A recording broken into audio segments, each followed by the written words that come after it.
Gloria a Dios. Primera de Corintios.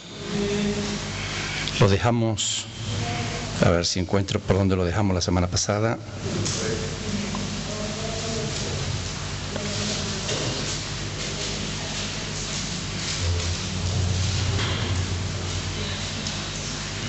Ahí está. Nos quedamos hablando de la frase que tenemos ahí en el versículo 8, que seáis irreprensibles en el día de nuestro Señor Jesucristo, ¿verdad? Quedamos ahí hablando de la segunda venida de Jesús y seguimos pues en el verso número 9. Dice el versículo número 9: fiel es Dios, por el cual fuisteis llamados a la comunión con su Hijo Jesucristo, nuestro Señor. Fiel es Dios, por el cual fuisteis llamados a la comunión con su Hijo Jesucristo, nuestro Señor. Aleluya. La fidelidad de Dios es una de las doctrinas fundamentales de la fe cristiana. ¿Ustedes creen en ella? ¿Ustedes creen que Dios es fiel? ¿Sí? ¿Tienen motivos para creerlo? ¿Alguna vez han probado la fidelidad de Dios? ¿Sí? ¿Le falló Él alguna vez? Él nunca nos falla a nosotros. Ahora, siendo sinceros, ¿y nosotros le fallamos a Él? Sí, ¿verdad? Y cuando nosotros le fallamos a Él, ¿Él dejó de ser fiel? Nunca. ¿Se dan cuenta de cómo es el Señor? Increíble, ¿verdad? Él es así, Él no se puede negar, Él es fiel. Cuando la Escritura dice que Dios es fiel, está diciendo que es fiel siempre.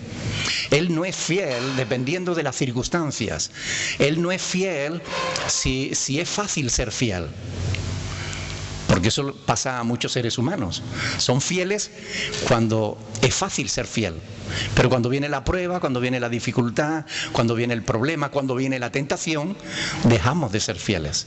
Pero Dios no. Dios es fiel siempre, en todo momento y en todo lugar, en todas circunstancias. Por eso podemos confiar plenamente en Él. Amén. Porque su fidelidad es para siempre. Y nosotros cantamos muchas veces sobre la fidelidad de Dios. Tu fidelidad es grande, ¿verdad? Pero lo cantamos porque es verdad. Porque Él siempre permanece fiel. Bendito sea el Señor. Nadie que conozca de verdad a Dios puede negar su fidelidad. Si alguien niega su fidelidad es que no lo conoce. ¿No les parece? Porque Dios realmente es fiel. Aunque las circunstancias indiquen lo contrario, aunque nos veamos en situaciones difíciles, por muy difíciles que sean nuestras circunstancias, nosotros sabemos que siempre podemos confiar en Él. Él no nos va a fallar. Él siempre permanecerá fiel. La Biblia dice, porque Dios no es hombre para que mienta. Y Él prometió, no te desampararé ni te dejaré nunca. Dios lo dijo, no te desampararé ni te dejaré nunca. Y Número 23:19 dice que Dios no es hombre para que mienta. Comparando a Dios con el hombre es un mentiroso, pero Dios no. Dios no es hombre. El hombre miente, pero Dios no. Dios es fiel. ¿Alguien puede dar de verdad testimonio de la fidelidad de Dios? ¿Sí? ¿De qué manera?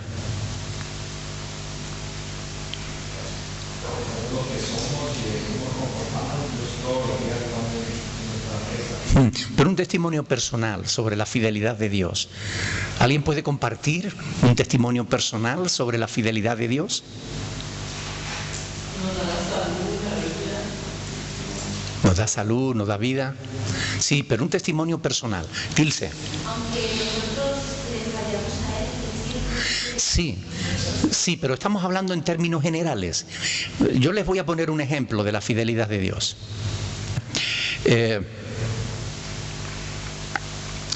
Cuando yo era un jovencito, que estaba empezando a servir a Dios. Sí, no se rían, yo también fui joven. Aunque ahora no lo parezca, pero yo también fui joven. Antes de conocer a Montaña, a mi esposa, yo había tenido una pareja, una novia. Pero cuando yo me convertí a Cristo, ella iba por un camino y yo iba por otro, y tuvimos que dejarlo y rompimos la relación. Y yo estaba sirviendo ya a Dios por aquel entonces, y yo le oré un día a Dios y le dije: Señor, yo necesito una compañera, pero necesito una compañera que me sea una buena compañera, que me acompañe en el camino y en el servicio a ti. Y yo estaba preocupado con ese tema. Yo oraba, miraba a las chicas de la iglesia y decía: Señor, esta me gusta, esta es. Y Dios decía: no. Intentaba acercarme a una chica y aquello no funcionaba. Y después veía otra, bueno, pues si no es esa, será aquella otra, que es guapa, que es bonita, que me atrae. No, aquello no funcionaba. Y un día yo, molesto con esa situación, le dije: Señor, tú sabes mi necesidad. Yo quiero una compañera. Y Dios me habló a través de su palabra. Y me dijo: busca el reino de Dios y su justicia, y las demás cosas te serán añadidas. Y yo le dije: ok, yo me voy a ocupar de tus cosas, pero tú vas a responder a mi necesidad. Y fue justamente sirviendo a Dios un día en Villamartín, y yo estaba en una reunión en casa de unos hermanos, cuando todavía la iglesia de Villamartín no existía, era solamente un grupito que nos reuníamos en una casa. Y estando allí reunidos alrededor de una mesa grande, enorme, redonda, con un paño muy grande, porque había fuego debajo, porque hacía mucho frío, yo estaba con la Biblia así, enseñándole la palabra y explicándola a los hermanos, y entró una chica guapísima. La chica con su cola así recogido, su pelo recogido, un jersey de cuello gris, o sea, de cuello alto, gris, un pantalón vaquero, y ella al entrar no se esperaba aquella gente, y se le puso dos cachetes morados aquí, rojitos como Heidi. Se cortó al ver tanta gente. Bueno, y yo cuando estaba explicando la palabra la miré y ya me perdí. Ya no sabía por dónde iba. De verdad, ya me perdí. Ya me quedé que hasta los hermanos se rieron y me dijeron: ¿qué pasó? Ahí fue donde yo conocí a mi esposa. Ya llevamos 31 años casados. Dios respondió mi oración. Dios fue fiel. Él cumplió su palabra. Es un testimonio personal. ¿Tú puedes contar un testimonio personal de la fidelidad de Dios? ¿Dios te ha sido fiel? ¿Cómo? ¿De qué manera? ¿Cuándo? Ilse. Cuando yo resulté que a España seguía bien, entonces me salvó de un pregunté por qué. Para no alargar la fue de la historia, me invitaron a un cumpleaños y yo fui ya por obligación, pero no quería ir. Y yo no me tomé ni una copa. Y las demás compañeras sí, me dieron y esto y lo otro. Bueno, nos gustamos. Yo tuve un sueño que me decía, alguien me decía: levántate, y vete, levántate. Y resulta que yo llamé a las compañeras, yo tuve un sueño muy feo, me voy. Vamos, no. Y unas estaban dormidas por todo porque habían bebido esto y lo otro. Pues yo me fui sola. Y resulta que a esas chicas iban a vender a un prostituto. Increíble. Y resulta que al otro día yo me encontré en el centro salud con una de las chicas con una silla de ruedas que estaban con la demanda partida, del cuerpo escandular, y una cosa con eso. Y Dios me sacó Bueno. Dios nos guarda, ¿verdad? Dios nos protege. Dios está siempre ahí velando por nuestras vidas. Y yo creo que si escarbáramos un poquito en nuestra historia, cada uno de nosotros podríamos contar multitud de testimonios de la fidelidad de Dios. Porque Él es fiel. Él siempre permanece fiel. Bendito sea el Señor. A pesar de lo que indicaban las apariencias de la iglesia de Corinto, Pablo estaba seguro de que Dios iba a terminar la obra que había comenzado en ellos. Por eso, en otros escritos, Pablo habla de la fidelidad de Dios como garantía de que Él va a terminar su obra, la obra que ha comenzado en cada uno de nosotros. Quiero que lean conmigo Filipenses 1:6. Filipenses 1:6.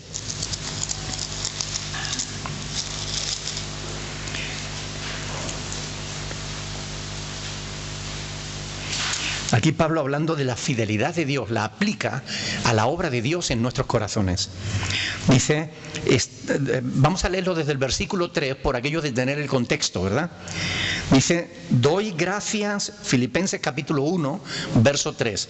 Doy gracias a mi Dios siempre que me acuerdo de vosotros, siempre en todas mis oraciones, rogando con gozo por todos vosotros, por vuestra comunión en el Evangelio, desde el primer día hasta ahora, estando persuadido de esto.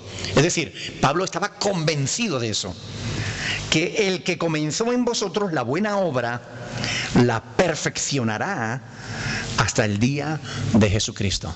Es decir, Dios que comenzó la buena obra en mi vida, en tu vida, Dios la terminará. Había un señor mayor que siempre hacía la misma oración. Oraba en medio de la iglesia y él hacía una oración muy corta. Él decía, Señor, te doy gracias porque ya no soy lo que era. E inmediatamente después añadía, pero te doy gracias porque aún no soy lo que llegaré a ser. Gracias porque ya no soy lo que era, pero gracias porque aún no soy lo que voy a llegar a ser. Es decir, Dios comenzó a trabajar en nuestras vidas y Él terminará su obra. Quizás todavía no seamos del todo como Dios quiere que seamos, pero Él está trabajando con nosotros. Y si Él ha comenzado la buena obra, Él es el buen alfarero. ¿Ustedes creen que Él sabe trabajar con barro o no? Él hizo a Adán de un trozo de barro y después sopló sobre él aliento de vida. Así que Él puede tomar nuestras vidas y perfeccionarnos.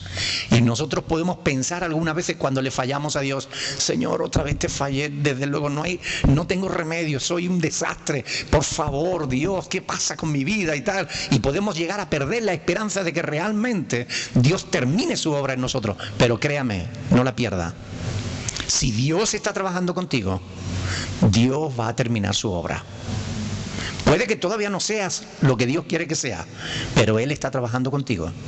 Él está trabajando en tu corazón, Él está trabajando en tu mente y Él va a terminar lo que ha comenzado.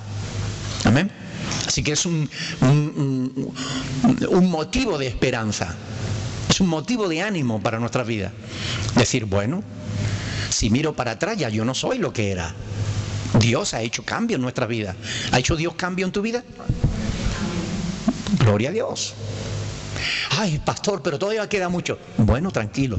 Si Dios ya ha cambiado cosas, seguirá cambiándolas. Y un día, o cada día, estaremos más cerca del propósito de Dios para nuestras vidas. Amén. Qué bueno. Aquí Pablo está hablando en 1 Corintios de la fidelidad de Dios en relación a un llamado. Fiel es Dios por el cual fuisteis llamados. Generalmente es el hombre quien toca en el cielo, ¿verdad? Quien llama al cielo. Es decir, es el hombre el que clama, ¡ay, Señor! Generalmente es el ser humano quien llama a Dios. Señor, tengo un problema. Ay, Señor, ayúdame. Ay, Señor, que estoy enfermo. Ay, Señor, que no tengo para pagar la luz. Ay, Señor, que... ¿verdad? Normalmente estamos siempre llamando al cielo. Señor, Señor. Pero en este caso es el cielo quien llama. Fiel es Dios, por el cual fuisteis llamados. Y esto es impresionante, porque nos está llamando a la comunión con su Hijo Jesucristo. Es decir, Dios estaba llamando a la iglesia de Corinto para que se uniera a Cristo. Interesante, ¿no? Pero bueno, Dios llamando a una iglesia para que tenga comunión con Cristo. Pero es que no se da por sentado que la iglesia ya tiene comunión con Cristo. No todos. Ni todos en la iglesia tienen comunión con Cristo. Ni todas las iglesias tienen comunión con Cristo. Y esto es importante tenerlo en cuenta. Pero cuando uno lee los primeros versículos que ya hemos estudiado, que dicen que esta iglesia tenía de todo. Era una iglesia donde Dios había derramado de su gracia. Les había dado dones de todo tipo. No le faltaba de nada ningún don, dice Pablo. Y aún así, era una iglesia que no tenía comunión con Dios, que no tenía comunión con Jesús. ¿No es para pensarlo? A mí esto me hacía llamar y me recordaba Apocalipsis 3:20. ¿Recuerdan Apocalipsis 3:20? Y aquí yo estoy a la puerta y llamo. Si alguno oye mi voz y abre la puerta, entraré a él y cenaré con él y él conmigo. Es decir, Cristo Jesús está llamando a la puerta de la iglesia, porque hay iglesias que han dejado fuera a Jesús, como hay creyentes que han dejado fuera a Jesús. Y esto es algo terrible. Uno de los pasajes más tristes de la Biblia se encuentra en el Cantar de los Cantares, en el capítulo 5, cuando Cristo llama en la puerta de la esposa de la iglesia, y la iglesia le dice: ay, ya me he acostado, ya me he desnudado, ya me he perfumado, ahora me voy a levantar. A veces la iglesia, a veces nosotros, para hablar con propiedad, porque la iglesia somos nosotros, le decimos: sí, Señor, y ahora me voy a poner a leer, y ahora me voy a poner a estudiar, y ahora me voy a poner a orar. Ay, Señor, ahora estoy cansado. ¿Verdad que a veces hacemos eso?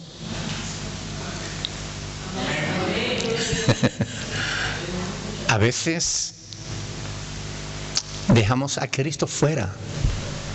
Incluso a la hora de tomar decisiones, tomamos nuestras decisiones sin contar con Jesús.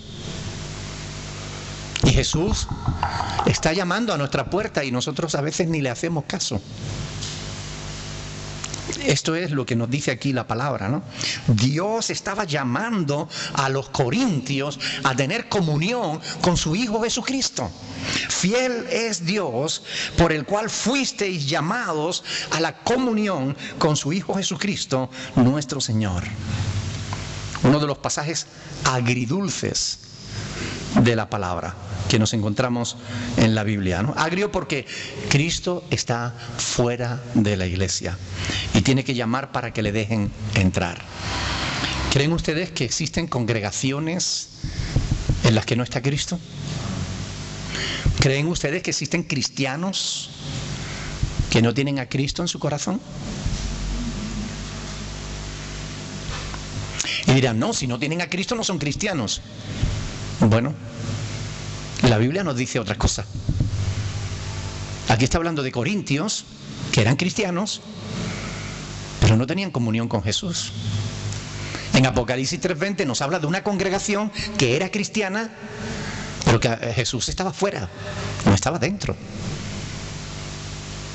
Y esto es una realidad de la que tenemos que guardarnos, ¿no creen?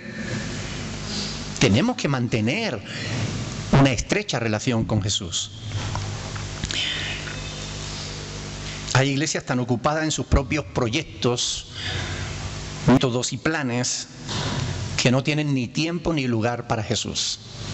Van de por libre.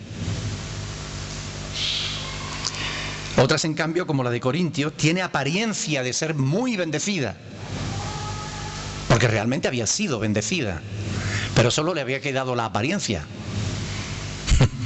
Es Decíamos la semana pasada, ¿verdad? Corintio era una de esas iglesias que cuando tú la visitas te quedas anodado, ¿no? Toda la gracia de Dios que se veía allí, ¿no? Lo de dones que había, lo de cosas hermosas, la obra de Dios obrando en medio de ellos. Y sin embargo ellos, si nos quedáramos tiempo allí, veríamos que era una iglesia dividida, una iglesia con falta de amor, una iglesia donde cada cual iba a lo suyo, donde no había comunión con Jesús. Y hay muchas iglesias así, con apariencia de bendición, pero en las que Cristo no está, porque se le ha dejado fuera de los planes, se le ha dejado fuera, se usan métodos humanos que no son métodos cristianos, se usan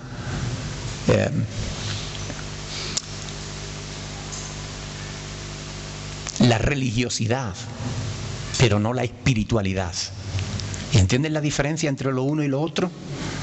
La religiosidad en realidad es hipocresía, mientras la espiritualidad es andar en comunión íntima con el Espíritu de Dios. ¿Cómo es posible? ¿Por qué ocurre eso? Justamente porque no hay comunión íntima con Dios. ¿Es posible que una iglesia sustituya la presencia de Cristo con alguna otra cosa? Sí. Piénsenlo. Piénsenlo. Hay personas que visitan una iglesia y dicen, uff, qué mover de Dios. Pero tú ves las vidas y son un verdadero desastre. Personas que alaban, que gritan, que se emocionan, que se tumban por los suelos y alaban. Pero después salen a la calle y siguen siendo los mismos pecadores, las mismas personas en las que Cristo no reina. Tienen una experiencia religiosa, pero no una verdadera comunión íntima con Dios. ¿Se puede sustituir la presencia de Cristo en una iglesia? Sí. Se puede sustituir con un halo de religiosidad, con emociones humanas. A veces los frutos del Espíritu Santo se sustituyen por emociones humanas. Ay, es que yo siento un gozo, pero es un gozo de carne, no del Espíritu. Ay, yo voy a la iglesia porque me lo paso tan bien. Hay una marcha en esa iglesia. Pero no estamos hablando de la bendición de Dios, de la comunión íntima con Dios. Estamos hablando de otra cosa. Se puede sustituir, pero nunca jamás, nada ni nadie podrá producir en las vidas el efecto que produce Jesús. ¿Están de acuerdo? Nada ni nadie. La mejor liturgia. Ustedes saben lo que es la liturgia, la forma en que se hace el culto, ¿no? La mejor liturgia, los mejores cánticos, los mejores ambientes.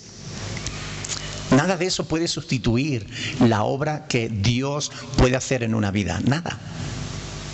Las religiones pueden cambiar al hombre por fuera, pero no le pueden cambiar por dentro.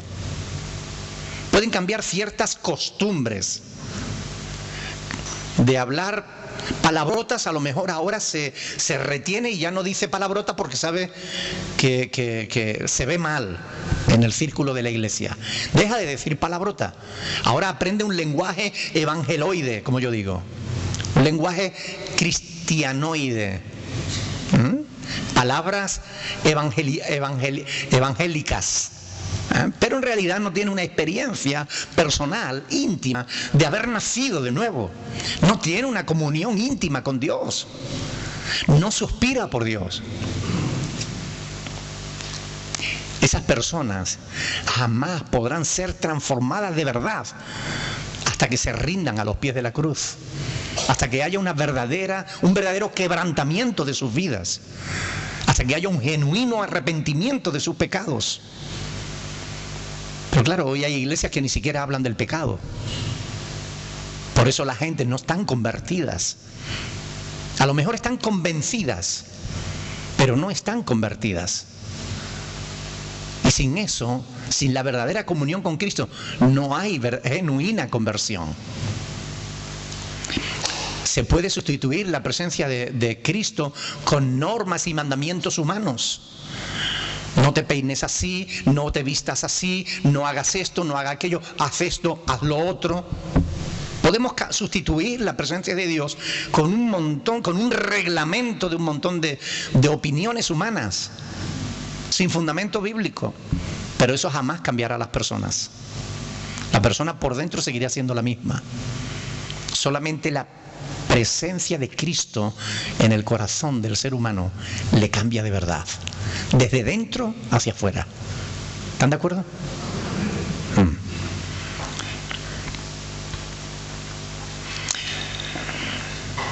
Decía que este es uno de esos pasajes agridulces, ¿no?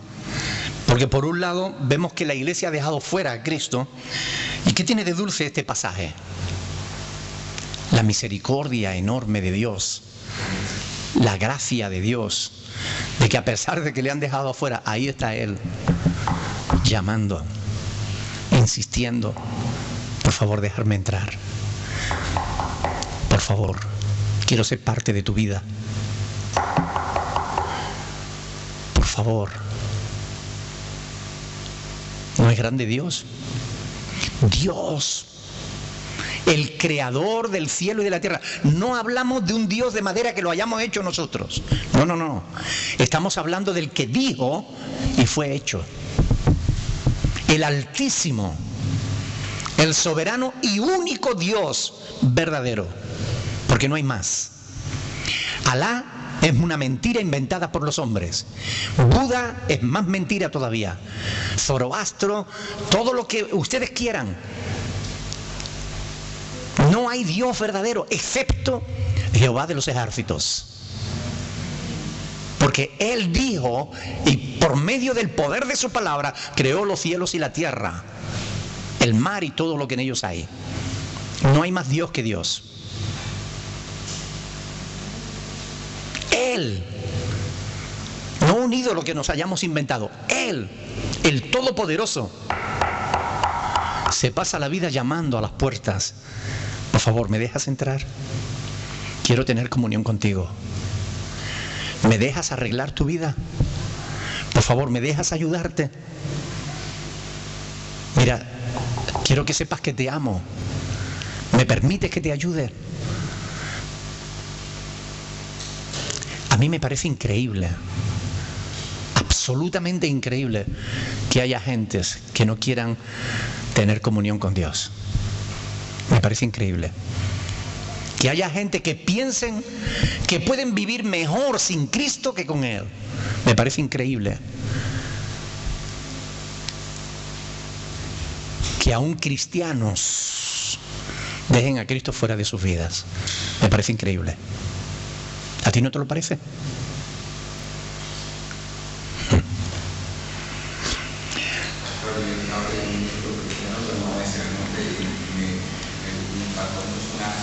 Una frase que decía que nosotros buscamos a Dios por temor, pero no por amor. Si aún le buscáramos por temor, le encontraríamos. Los cristianos pues entonces se basan en eso, ¿no? Y a veces yo lo digo, ya hablo por mí, digo que en realidad a veces puede pasar más eso, o sea, no sé, puede ser el caso de cualquiera, que a veces buscamos por las necesidades, por una cosa y por la otra, pero a veces nos planteamos que en realidad que podemos estar por amor, o sea, por amor de pronto podemos empezar desde allí, amándolo a esa persona como cuando tú quieres a una persona, y empieza ese acercamiento a Dios, más que por empezar por temor, ¿no? Bueno, lo ideal es que todo el mundo amara a Dios, pero lo cierto es que el hombre no se ama ni a sí mismo. Si se amara a sí mismo, se guardaría más, se protegería más, no se autodestruiría al nivel que el ser humano lo hace. Pero aunque fuera por temor, ojalá el hombre se acercara a Dios, aunque fuera por temor, porque al acercarse a Dios le conocería y comenzaría a amarle, y el amor echa fuera el temor. Pero el problema es que el ser humano no quiere acercarse a Dios. Y es comprensible, porque si ni siquiera los cristianos quieren comunión íntima con Dios, cuánto menos los inconversos.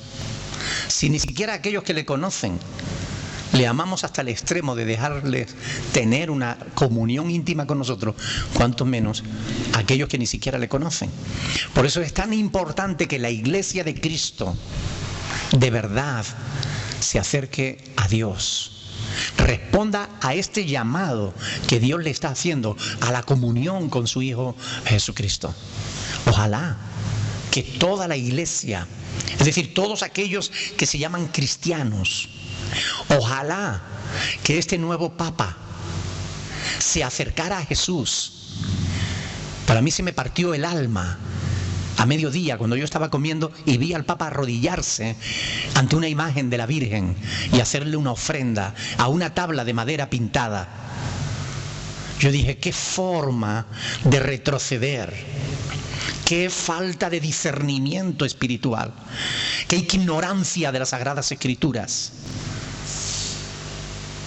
Si ese hombre conociera a Dios, sabría que Dios aborrece la idolatría, y lo primero que hace es arrodillarse ante una tabla pintada, una imagen pintada en una tabla, y ofrecerle una ofrenda. Ojalá Francisco I de verdad buscara a Dios, porque si tuviera comunión con Jesucristo, otra cosa pasaría en la iglesia. Los católicos encontrarían la luz, mientras que ahora están en tinieblas. Pero no solo los católicos, ¿cuántos evangélicos andan en tinieblas? Diciendo que tienen comunión con Dios, sabiendo que Dios es luz, y que ninguno que anda en tiniebla puede tener comunión con Dios, porque miente. Donde está Dios no puede haber tinieblas. Pero muchos cristianos andan en tiniebla, muchos que se llaman cristianos andan en tiniebla. Y aquí vemos a Dios llamando, el cielo llamando a la tierra. Atención, atención, ¿hay alguien que me escuche? Dios llamando a los corazones.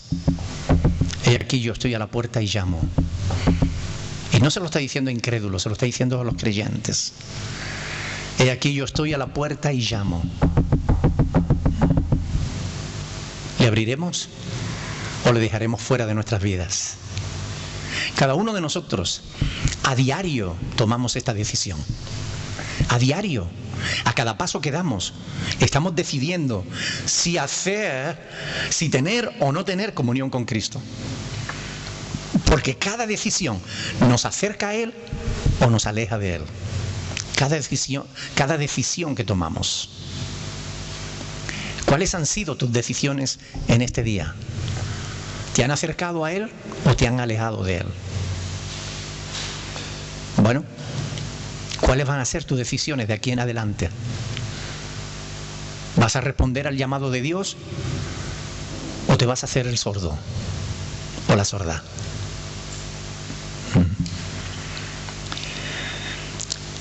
Dios estaba llamando a los corintios a la comunión con Cristo. ¿Alguien quería decir algo? Dios estaba llamando a los corintios a la comunión con Jesús. ¿No es un enorme privilegio que Dios se ocupe de nosotros, de los cristianos? Que Dios se preocupe de que alguno pierda la comunión con Jesús. Dios. Alguno podía pensar, bueno, ¿y no podía habernos creado ya en perfecta comunión con Dios?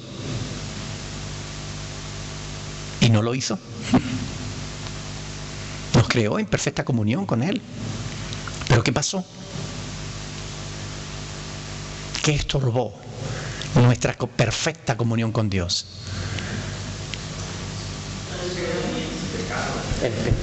La caída, el pecado.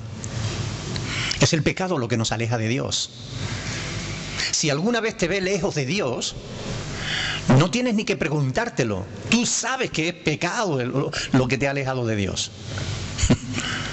Si tú te sientes algún día lejos de Dios, tú sabes que no es otra cosa. No busques excusa en que es que me dijeron, es que me hicieron, es que es la iglesia, es que el hermano, es que el pastor, es que... No. Es tu pecado lo que te aleja de Dios. No es más. Y me gustaría escuchar un amén a eso.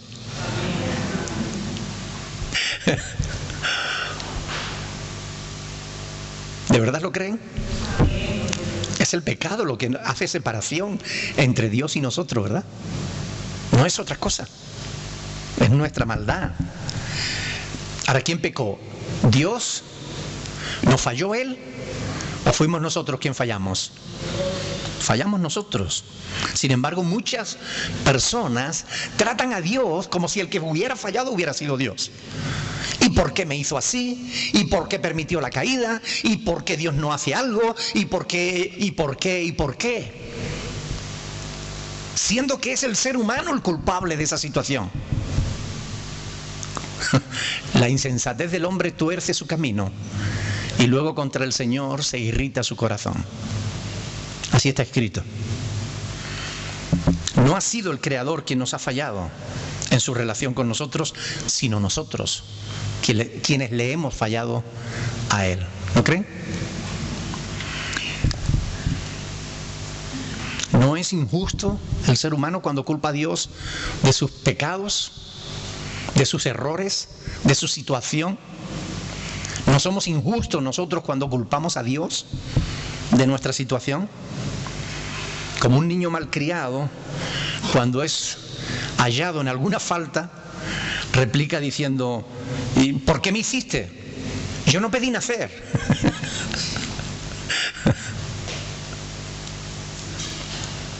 Como si eso le eximiera de su responsabilidad, ¿no? O de la responsabilidad de sus actos. Cada ser humano tenemos que responder de lo que hacemos. Aún de lo que pensamos y hablamos vamos a tener que dar cuenta, dice la palabra. Y en este pasaje Dios está llamando a los corintios a la íntima comunión con Cristo. Pero no solamente a los corintios, sino que cuando yo estaba leyendo esto, también fue un llamado para mí. Y ojalá que también lo esté siendo para ti. Dios te está diciendo: yo quiero tener una mayor comunión contigo. Quiero que tenga comunión con mi Hijo Jesucristo. Es lo que Dios está diciéndonos a todos en esta tarde. Porque si no tienes una verdadera relación personal con Jesús,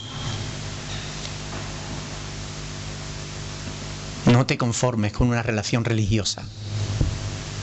No te conformes. Una religión no va a salvarte. Una religión no va a perdonar tus pecados. Una religión no te va a dar los frutos del Espíritu Santo. En todo caso, tranquilizará tu conciencia, te adormecerá, te hará creer que todo está bien, cuando en realidad vas camino del infierno. Es a la comunión con su Hijo que Dios nos llama. No a vivir de una manera religiosa, sino a tener genuina comunión con Jesús. Por eso debemos profundizar en nuestro conocimiento de Dios y de su palabra. Esto que estamos haciendo aquí, esto que hacemos cada jueves, coger una palabra y meternos de cabeza en ella y tratar de desgranarla y decir: ¿y qué quiere decir esto? ¿Y por qué lo dice? ¿Y qué tiene eso que ver conmigo? Eso es... Necesitamos comprender bien lo que la palabra de Dios nos dice, porque algunos cristianos se limitan a leerla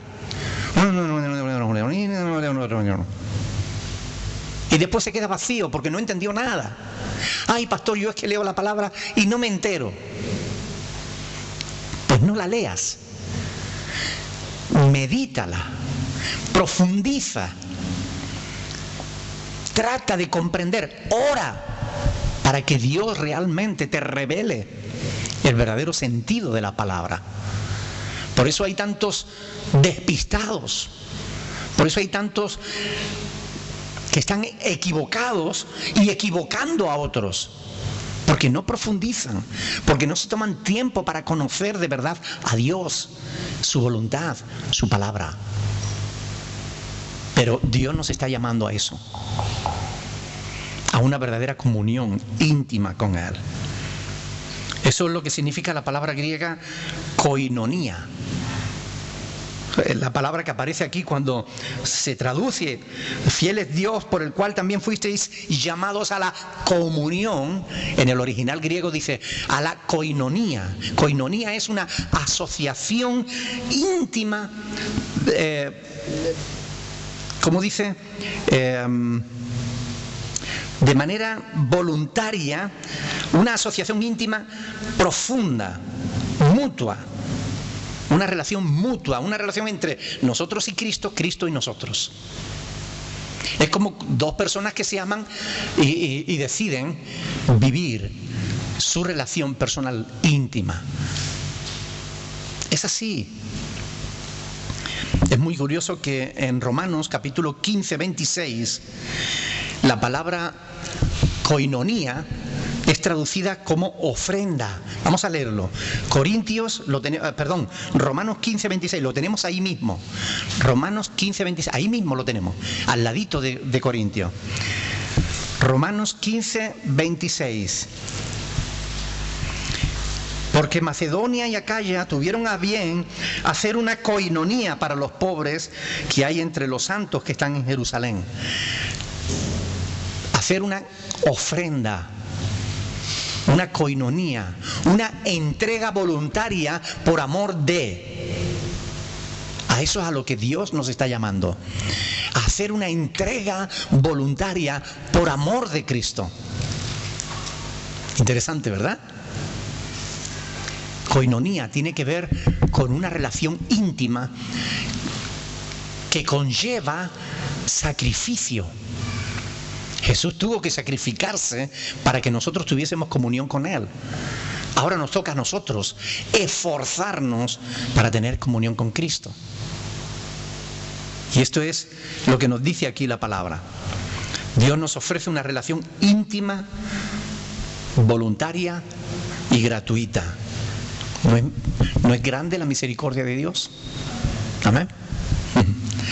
Sabiendo como sabe que no lo merecemos, Él está llamando a la puerta de nuestro corazón y nos pregunta: ¿quieres tener comunión con mi Hijo Jesús? Por favor,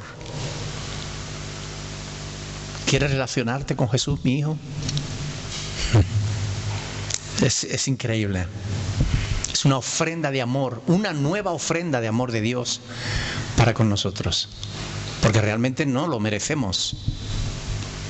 Más bien Dios debería decir: no, estos carnales, estos pecadores, ¿qué se van a relacionar conmigo? Y sin embargo Dios en su misericordia nos llama. ¿Quieres por favor tener comunión con Jesús? Ahora, esto tiene, como todo, una cara y una cruz. La cara es el regalo de Dios que nos ofrece en Cristo. La cruz es que si no la recibes, si no actúas, si no obedeces al llamado de Dios y no tienes comunión con Cristo, si lo rechazas, vas a tener que afrontar las consecuencias. Porque eso tiene consecuencias. Darle la espalda a Dios tiene consecuencias. Me alegro de que alguien esté de acuerdo. Fíjense que el Salmo 2, versículo 12 dice: honrad al Hijo para que no se enoje. Está hablando de Dios. Honrad al Hijo para que no se enoje y perezcáis en el camino. Si quien no honre al Hijo perecerá en el camino. O sea, piensa que va al cielo, pero sin verdadera comunión con Cristo, no la hay. No hay. Nadie que menosprecie a su Hijo tendrá ni intimidad ni favor de Dios. Nadie. que menosprecie a Jesús, que le dé la espalda a Cristo, tendrá jamás intimidad con Dios. Nadie que menosprecie a Jesús tendrá jamás acceso a Dios, ni el favor de Dios. ¿Recuerda lo que dijo Jesús en Juan 14:6? Nadie viene al Padre si no es por mí. ¿Habrá algún otro camino? Ninguno. No hay otro nombre bajo el cielo dado a los hombres en quien podamos ser salvos, solamente en Cristo. Nadie podrá acercarse a Dios de otra manera. Nadie podrá tener comunión con Dios por medio de otra persona que no sea por medio de su Hijo Jesucristo. Pues el que no honra al Hijo, no honra al Padre que le envió. Juan 5:23. Ahora déjenme decirles, fiel es Dios, por el cual también fuisteis llamados a la comunión con su Hijo Jesucristo, Señor nuestro. Amén. Si algo nos enseña esta introducción del libro de la carta de Pablo a los Corintios, es que se puede tener de todo, haber recibido la gracia de Dios, haber recibido un montón de bendiciones espirituales, de dones y todo lo que queramos, y al mismo tiempo seguir siendo un carnal. Esto es lo que nos enseña esta introducción a los Corintios. Porque ahora vamos a ver, a continuación, vamos a ver la verdadera situación espiritual de esa congregación. Y nos vamos a dar cuenta de que no era una iglesia modelo. Vamos a investigar cuál era la verdadera situación de los corintios y nos vamos a dar cuenta de cuántos problemas había allí, y algunos muy serios y muy graves. Por eso, y a pesar de todo eso, Dios estaba llamándoles a la comunión con Jesús. Es decir, Dios todavía no les había desechado. Vamos a leer los versículos del 10 al 17. Os ruego pues, hermanos, por el nombre de nuestro Señor Jesucristo, que habléis todos una misma cosa, y que no haya entre vosotros divisiones, sino que estéis perfectamente unidos en una misma mente y en un mismo parecer. Porque he sido informado acerca de vosotros, hermanos míos, por los de Cloé, que hay entre vosotros contiendas. Quiero decir que cada uno de vosotros dice: yo soy de Pablo, y yo de Apolos, y yo de Cefas, y yo de Cristo. ¿Acaso está dividido Cristo? ¿Fue crucificado Pablo por vosotros? ¿O fuisteis bautizados en el nombre de Pablo? Doy gracias a Dios de que a ninguno de vosotros he bautizado, sino a Crispo y a Gayo, para que ninguno diga que fuisteis bautizados en mi nombre. También bauticé a la familia de Estéfanas. De los demás no sé si he bautizado a algún otro. Pues no me envió Cristo a bautizar, sino a predicar el Evangelio, no con sabiduría de palabras, para que no se haga vana la cruz de Cristo. ¡Wow! Increíble. Esto está lleno de rica enseñanza para poder exprimirla. Ahora, ¿qué es lo primero que vemos aquí? Divisiones. Divisiones. Es lo que abundaba en esa iglesia. Esa iglesia estaba total y absolutamente dividida. Hay cristianos que tienen una idea errónea de la iglesia del primer siglo. Tienen una imagen idealizada, ¿no? Oh, la iglesia del primer siglo, una iglesia fiel, una iglesia poderosa, una iglesia sujeta al Espíritu. Mentira. Esto nos demuestra que la iglesia del primer siglo también tenía multitud de problemas. Y a mí me gusta tener el corazón en el cielo, pero me gusta tener los pies en el suelo. A mí no me gusta engañarme a mí mismo, ni me gusta engañar a nadie. La verdad es que la iglesia, desde sus inicios, tuvo problemas. Esta es la verdad. Porque la iglesia está compuesta por personas como tú y yo. Y oiga, usted y yo somos problemáticos. ¿O no? Es así. No nos montemos películas. Seamos realistas. Algunos quieren ver la palabra de Dios como nos la pintan en las películas de cine. Pero oiga, es que no es así. Ahí nos ponen a unos cristianos con una carita de bueno. ¿Han visto a este hombre ahora que acaban de nombrar papa? ¿Han oído los testimonios sobre él? Ah, una persona tan humilde, un hombre tan bueno. Ahora de la noche a la mañana se ha convertido en un santo.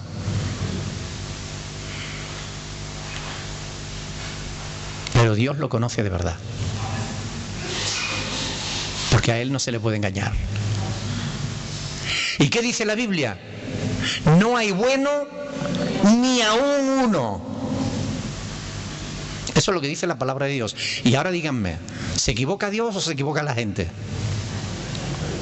Está claro, ¿no? Esa es la realidad. Esa es la verdad. Pasajes como este nos damos cuenta de que los cristianos del primer siglo eran gente normales como tú y como yo. Gente normales.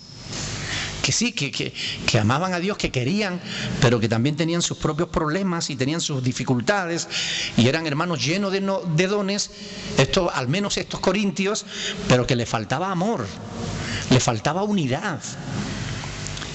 Ahora bien, el verdadero origen de todos sus problemas, de todos los problemas de la iglesia de Corintios, de todos los problemas de la iglesia de católica, el origen de todos los problemas que pueda haber en la iglesia berea, el origen de todos los problemas es la falta de comunión íntima con Jesús. Por eso Pablo, antes de hablar los problemas, llama a la iglesia a la comunión con Cristo. Porque ese es el verdadero origen de todos los problemas, del cual proceden pues las divisiones y todo lo malo que pueda haber en una persona o en una iglesia. La verdadera raíz que está debajo de toda situación conflictiva en las congregaciones o entre las congregaciones cristianas es la falta de comunión con Cristo. Si hay problemas en las congregaciones, nosotros podemos tirar del hilo. Nos metemos dentro de la congregación, empezamos a tirar de los hilos y nos damos cuenta de que hay falta de unidad. Seguimos tirando del hilo y nos damos cuenta de que es que esa falta de unidad es porque no hay amor. Seguimos tirando del hilo y nos damos cuenta de que no hay amor porque no hay comunión con Cristo. Porque es la comunión con Cristo, es que nosotros somos transformados. 2 Corintios 3:18. Cuando nos miramos en Cristo, a cara descubierta, como en un espejo, y vemos la gloria del Señor, ahí es donde somos transformados de gloria en gloria. Es en la presencia, en la intimidad con Dios. Es pasando tiempo con Jesús que nos perfeccionamos como personas. Cuanto más tiempo pasamos con Él, más nos parecemos a Él. Cuanto más tiempo permaneces viendo algunas series de televisión, más te parece a los protagonistas de esas series de televisión. Zombie, dice este. Ellos estaban siguiendo la comunidad religiosa individual, cada uno, porque cada uno decidía, pues yo conocía por medio de Bautista, yo por medio de él, yo por medio de Pablo, o sea que estaban y cada uno haber comunión. Entonces, porque si hubiera comunión, Dios les enseñaba que estaban por el camino, ¿no? Algo así es lo que quiere decir. Algo así es lo que quiere decir, es decir, puede que el amor, el gozo, la paz, es decir, los frutos del Espíritu Santo, los sustituyamos por emociones religiosas. Ponemos ahí una música en el teclado, en sonidos sintetizadores, un ambiente, las luces y la gente empieza a temblar y empieza a emocionarse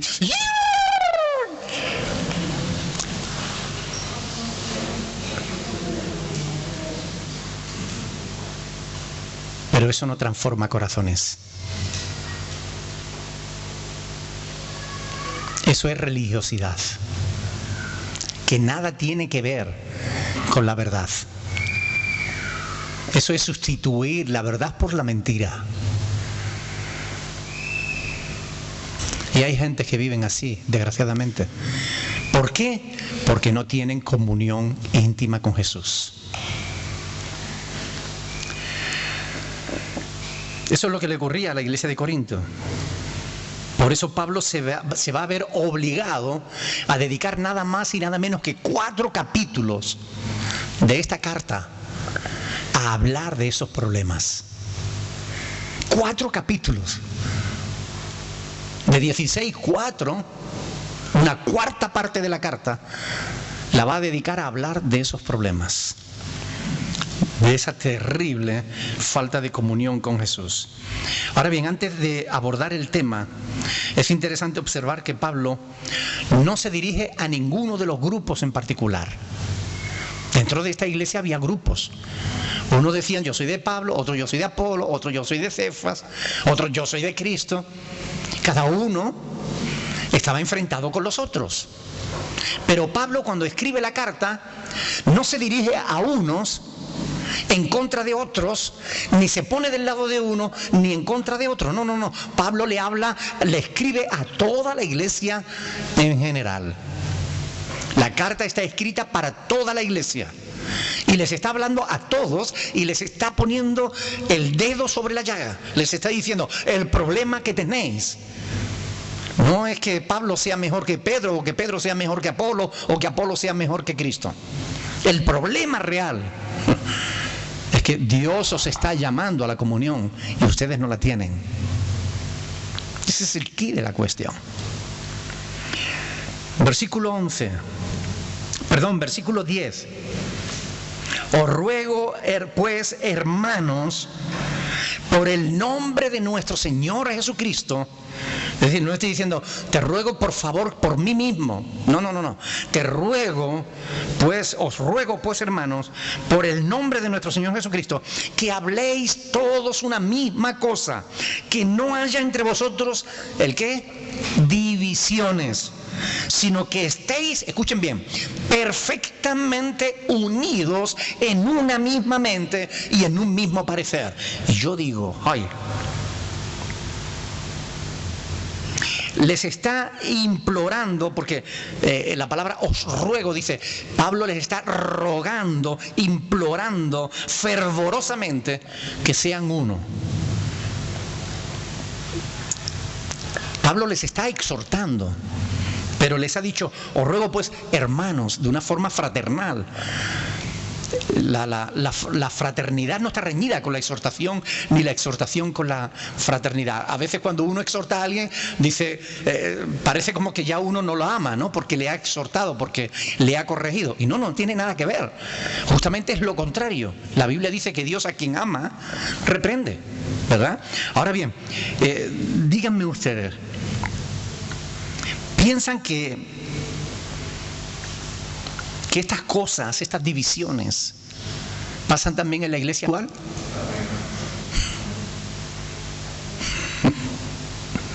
Desde luego que sí. Vivimos en una sociedad que cada vez está más disgregada, cada vez está más separada. Se caracteriza por el individualismo. Cada uno va a lo suyo. Y esta es la realidad. La rebelión, la lucha, aún entre los cristianos, seamos sinceros.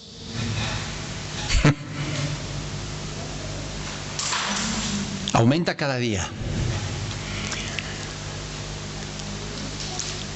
Actualmente, algo que a mí me sorprende, entre los cristianos de Estados Unidos, por poner un ejemplo, por no hablar de España, entre los cristianos hay el mismo nivel de divorcio que entre los no cristianos.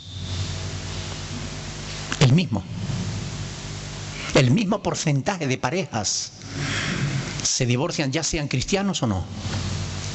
Eso antes no ocurría. Los cristianos antes no se divorciaban, solucionaban sus problemas. Ahora no. Algo está sucediendo. Algo está cambiando. Y no está cambiando en la palabra de Dios, que es la misma. Está cambiando en la manera en que los hombres actúan a la luz de la palabra de Dios. Está cambiando la manera en que los hombres interpretan la palabra de Dios. Pero cada vez hay más pleitos, cada vez hay más divisiones, incluso en las iglesias. Hay un estudio que dice que el 5% de las iglesias se dividen. El 5% de las iglesias. Y si se dividieran en paz, todavía. Pero ese 5% estamos hablando de divisiones traumáticas. Se dividen enfadados y quedan enojados de por vida esos hermanos. Y unos hablan mal de los otros y los otros hablan mal de aquellos.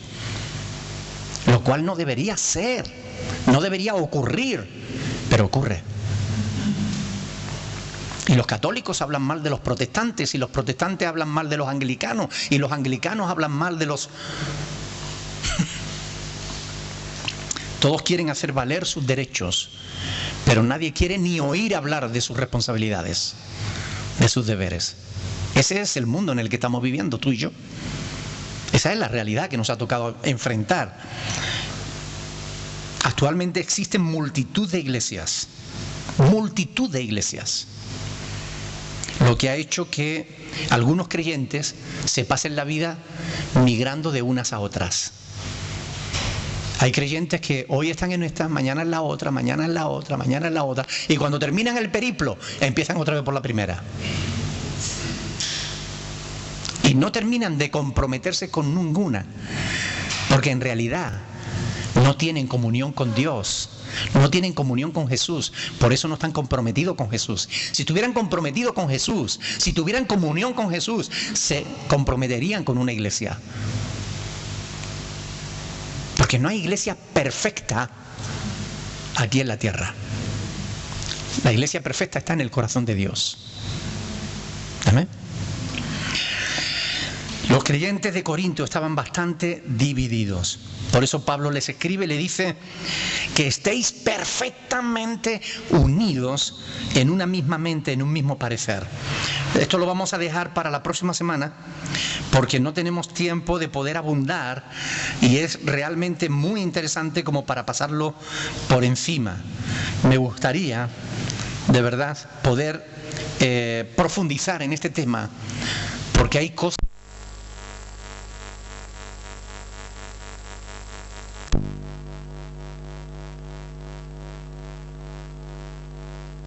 ¿Pasó? Hombre, dame tiempo al menos para que me despida. Se ve que el técnico hoy tiene ganas de irse, ¿no?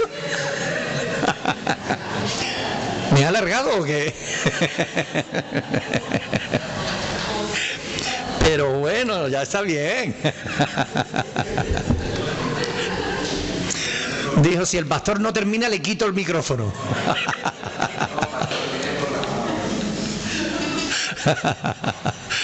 Bueno. Digo, hermanos, por favor estudien esta epístola porque es muy hermosa y tiene grandes enseñanzas ahí para todos nosotros. Por favor, léanla, lean estos capítulos por donde vamos, lean el capítulo 1, capítulo 2, porque hay multitud de cosas interesantes de las que podemos aprender un montón. Amén. Y el conocimiento que vamos adquiriendo de la palabra nos ayuda en nuestra relación íntima con Jesús. Así que por favor, anímense y vayan adelante. Amén. Bien, ¿alguna pregunta? No hay pregunta. Bien. Bueno, comentarles que en Semana Santa vamos a tener la oportunidad de estar en Tehuate. En Tehuate es el centro cívico de Tehuate, está a 5 minutos de aquí. El viernes por la tarde nos